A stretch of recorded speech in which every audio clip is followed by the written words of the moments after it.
პროგრამა დანერგემომავლის მეორე ეტაპი სამეგრელოს რეგიონში ფერმერებს გააცნეს. მეორე ეტაპი სექტემბრიდან დაიწყო და სოფლის მეურნეობის პროექტების მართვის სააგენტოში უკვე 21 განაცხადია შესული.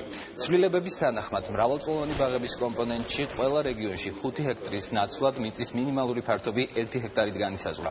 ამასთან ბენეფიციარის შესაძლებლობა ექნება პროგრამით რამდენჯერმე ისარგებლოს, თუმცა დაფინანსება ჯამში 100,000 ლარს, ხოლო გაშენებული ბაღის ფართობი 20 ჰექტარს არ უნდა აღემატებოდეს. პროექტის განხორციელებისთვის 2 წლის განმავლობაში 15 მილიონი ლარი დაიხარჯება.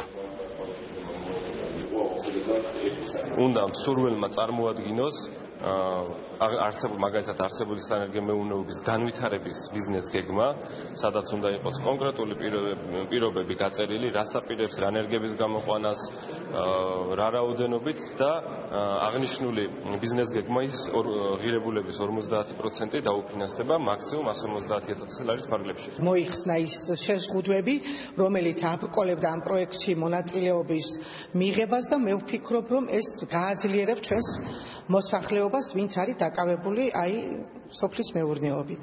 გამოვყავს სხვადასხვა ჯიშის ენერგიები, როგორიცაა მაგალითად პავლუნია, დაფნა, თხილი, ქარსაფარისათვის, ნაძვის ხეების სხვადასხვა სახეობები, კიპაროსი, ლაბზონია და ასე შემდეგ და თუ დაფინანსება სახელმწიფოს მხრიდან შეგექმნა, ამას რაჯობია.